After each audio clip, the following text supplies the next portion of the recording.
तो अपने हृदय में हम सब का भाव, प्रेम भाव, समर्पण भाव, स्नेह भाव रखते हुए मंच पर आए और प्रभु चरणों तक हम सब का यह पुष्पहार समर्पण पहुंचाएं। बोलिए प्रेम से सदगुरुदेव की, परम प्रभु गुरुदेव की, सदगुरुदेव की, सदगुरुदेव की, परम प्रभु गुरुदेव की।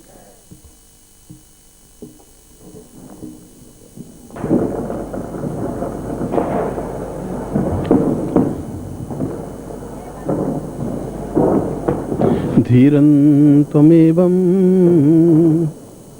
लक्ष्मीर्वदेन्यं भवताप नित्यं देहं वशेषं स्वर्णोवतां स्वर्णप्रिया च लक्ष्मीं स्थापे वदन्यं गृहमेव नित्यं। दीपावली की इस महत्वपूर्ण रात्रि में, जो कि अपने आप में एक श्रेष्ठतम रात्रि है, तांत्रिकों के लिए भी और गृहस्थ व्यक्तियों के लिए भी इसलिए महत्वपूर्ण है कि जीवन का प्रत्येक क्षण अपनी एक विशेषता लिए हुए होता है और दीपावली की यह रात्रि भी अपने आप में एक विशेषता ली हुई होती है। जब तक हम किसी क्षण को समझ नहीं लेते, तब तक हम उस क्षण की महत्ता को भी नहीं एहसास कर सकते। जब भगवान राम और लक्ष्मण को विश्वामित्र धनुर्विद्या का ज्ञान दे रहे थे, तब उन्होंने उन दोनों बालकों को, उन दोनों राजपुत्रों को काल ज्ञान भी दिया और सबसे पहले उनको काल ज्ञान का चिंतन कराते हुए बताया कि धनुर्विद्या या जीवन में विजय प्राप्त करने की क्रिया तब तक संभव नहीं है जब तक तुम्हें काल का ज्ञान नहीं होगा, समय का ज्ञान नहीं होगा, क्षण का ज्ञान नहीं होगा, क्योंकि प्रत्येक क्षण अपने आप में एक अलग महत्व लिए हुए होता है। उसमें लक्ष्मण ने एक प्रश्न किया, तो केवल क्षणों के अवसर पर ही युद्ध किया जा सकता है? अगर क्षण विशेष नहीं हो तो युद्ध में विजय प्राप्त नहीं हो सकती? उनका हो तो सकती है, मगर अपने आप में अत्यंत कठिन और कठोर होती है। इसकी अपेक्षा यदि क्षण का ज्ञान हो, समय का ज्ञान हो, तो वह विजय अपने आप में पूर्ण साफल्यतादायक हो सकती है, हो जाती है। और उन्होंने जिस जगह सरयू के उस पार विश्वामित्र के आश्रम में, जब विश्वामित्र इस ज्ञान और काल ज्ञान का चिंतन स्पष्ट कर रहे थे, तब उन्होंने दीपावली की रात्रि को ही एक महत्वपूर्ण चिंतन दिया और लक्ष्मण को बताया कि लक्ष्मण, इसका वर्णन वाल्मीकि रामायण में स्पष्टता के साथ आया है। और मैं वाल्मीकि रामायण का उदाहरण इसलिए दे रहा हूं कि वाल्मीकि राम के समय में जीवित थे। वाल्मीकि ने जो कुछ देखा है वह लिखा है। जब सीता को वापस वनवास हुआ तो वाल्मीकि का आश्रम में रही। तुलसीदास तो आज से 300-400 साल पहले पैदा हुए। तुलसीदास ने तो जो कुछ सुना वो लिखा, वाल्मीकि ने जो कुछ देखा वह लिखा। और वाल्मीकि ने उस विश्वामित्र और राम लक्ष्मण की साधना को भी देखा, धनुर्विद्या को भी देखा, और उस समय उसने एक इतिहास लिखा। इसलिए मैं वाल्मीकि रामायण का उदाहरण दे रहा हूं। और वाल्मीकि रामायण के दूसरे खंड में श्लोक आता है, रामोवताम देवपदैव तुल्यम विश्वोन्मताम विश्वमतेव तुल्यम ज्ञानोमताम ज्ञानगणैव गणितम क्षणो वदान्यम वदतम वदैवः। विश्वामित्र ने लक्ष्मण को धनुष पर बाण संधान करने के लिए कहा कि तुम अपने इस धनुष पर बाण चढ़ा दो, और जब मैं कहूं तब तुम इस ताड़ के जो ये 7 पेड़ हैं, इन ताड़ के 7 पेड़ों पर एक साथ बाण चला करके 7 पेड़ों को एक साथ बींद देना है, बांध देना है, वेद देना है और तुम तैयार हो जाओ। लक्ष्मण उस सर पर, उस धनुष पर संधान करके खड़े हो गए और रात्रि के उस विशेष क्षण में, जो क्षण स्वर्णप्रिया क्षण कहलाता है, और यह प्रत्येक अमावस्या को स्वर्णप्रिया क्षण आता है, उस विशेष क्षण में विश्वामित्र ने ओंकार भरी और लक्ष्मण ने तीर चलाया। और उस तीर के चलाने के बाद में विश्वामित्र ने कहा कि लक्ष्मण, तुम स्वयं इन 7 ताड़ के पेड़ों को देख लो। तुमने तो एक क्षण में बाण चलाया है और 7 ताड़ के पेड़ों को पार करता हुआ बाण बाहर निकल गया है। और लक्ष्मण ने पास में जाकर के देखा कि पहला पेड़ अत्यंत स्वर्ण के समान कांति वाला बन गया है, जैसे सुनहरी उसके ऊपर पर चढ़ गई हो।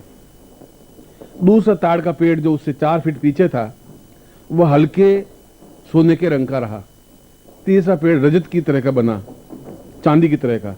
चौथा पेड़ एक ताम्र वर्ण का बना और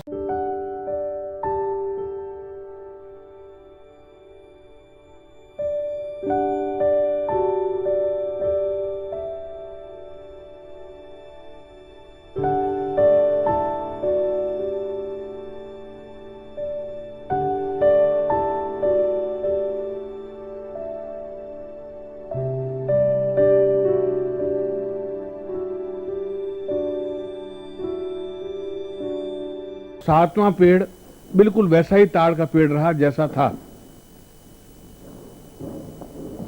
उसने लक्ष्मण को पूछा कि लक्ष्मण, तुमने बाण छोड़ने में और बाण को 7 इस ताड़ के पेड़ों को पार करने में कितना समय लगा? उसने कहा मुश्किल से क्षणार्ध, 1 क्षण का भी आधा, मुश्किल से 2 सेकंड। उनका 2 सेकंड की कितनी अधिक महत्ता है कि पहला पेड़ पूर्ण स्वर्ण का युक्त बन गया और 7वां पेड़ केवल ताड़ का पेड़ ही रह गया। 7 पेड़ या तो ऐसे ही रहते जैसे थे या 7 स्वर्ण के बन जाते, मगर उस पहले क्षण अपने आप इतना मूल्यवान था, दूसरा क्षण उतने हल्का रहा, तीसरा क्षण उससे भी हल्का रहा। इसलिए प्रत्येक क्षण का अपने आप में मूल्य और महत्व है। यदि उस क्षण को समझ सकें, यदि उस क्षण का उपयोग कर सकें, यदि उस क्षण में किसी देवता को आबद्ध कर सकें। और वहीं पर इस घटना के कुछ ही मिनट बाद रावण का आगमन होता है और वहीं पर राम, लक्ष्मण और रावण का पहला परिचय होता है। रावण खड़ा खड़ा देख रहा था और रावण ने इस बात को अनुभव किया कि विश्वामित्र से श्रेष्ठ काल गणना करने वाला कोई ऋषि नहीं हो सकता। और पहली बार रावण विश्वामित्र के चरणों में सिर रखता है और अपना परिचय देता है कि मैं कश्यप का पुत्र, शिव का भक्त, जो सिर कभी भी शिव के अलावा किसी पे झुका ही नहीं, वो सिर आपके चरणों में झुक रहा है और केवल मैं स्वर्णप्रिया साधना करना चाहता हूं। यदि उस क्षण के मूल्य से पहला पेड़ स्वर्ण का बन जाता है तो जरूर उस क्षण की कोई महत्ता है। और महर्षि विश्वामित्र, मैं इस बात को भी समझ रहा हूं कि आपने जिस क्षण को संधान करवाया है उस क्षण का आपके किसी मंत्र से संबंध जरूर रहा होगा। यह मैं तंत्र का ज्ञाता दशकंधर रावण आपके सामने निवेदन कर रहा हूं। ये सारी घटना विश्वामित्र संहिता में आई हुई, विश्वामित्र उसमें वाल्मीकि रामायण में आई हुई है। विश्वामित्र ने कहा कि तुम चतुर हो और तुमने इस बात को भांप लिया है कि जब लक्ष्मण संधान कर रहा था तब क्षण और उस समय मैं जो मंत्र का संधान कर रहा था, उन दोनों की टकराहट से ये पहला स्वर्ण बना, पहला ताड़ का पेड़ स्वर्ण बना। तो इसलिए कि उस मंत्र और क्षण दोनों का आपस में संबंध बना। दूसरा, जब वह तीर दूसरे ताड़ को छुआ तब तक मैं मंत्र के उस भाग को 4 अक्षरों को पार कर चुका था। तब अगले 4 अक्षर और वह बाण उस ताड़ को लगा होगा। इस प्रकार से कुल 30 अक्षरों के मंत्र को मैंने बोला। इधर 30 अक्षरों का मंत्र समाप्त हुआ, उधर उसका तीर 7 ताड़ों को पार हुआ। इसका मतलब हुआ कि मंत्र भी अपने आप में उतने ही तेजस्वी हैं अगर विशेष क्षण में मंत्र का उपयोग किया जाए। और आपने लंका में देखा होगा कि लंका में आज भी बौद्धों के विहार तो बहुत हैं, बौद्ध मंदिर बहुत हैं, क्योंकि वहाँ सारा कोलंबो बौद्धों से भरा हुआ है। मगर जो लंका है, लंका के प्रवेश द्वार पर एक ही मंदिर है, विश्वामित्र मंदिर। विश्वामित्र नहीं, वो विश्वामित्र को विश्वामेध कहते हैं। और उस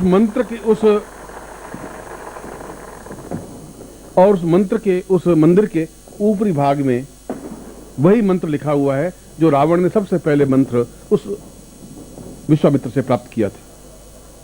और प्रत्येक क्षण का उपयोग करते हुए, उस स्वर्ण प्रिया की साधना करते हुए, उसने पूरी लंका को स्वर्णमयी बना दिया था।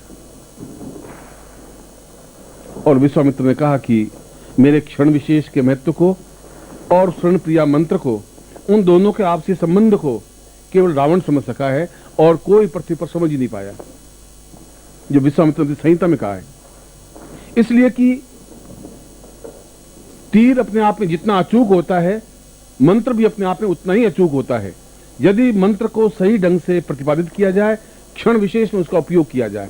इसलिए दीपावली की रात्रि को एक विशेष क्षण में लक्ष्मी पूजन का महत्व दिया गया है कि सिंह लग्न में ही लक्ष्मी पूजन किया जाए या वृषभ लग्न में ही लक्ष्मी पूजन किया जाए। तांत्रिकों के लिए कहा गया है कि मेष लग्न में ही लक्ष्मी पूजन किया जाए। यदि कोई विशेष अघोरी है तो मिथुन लग्न में ही उसका पूजन किया जाए लक्ष्मी का।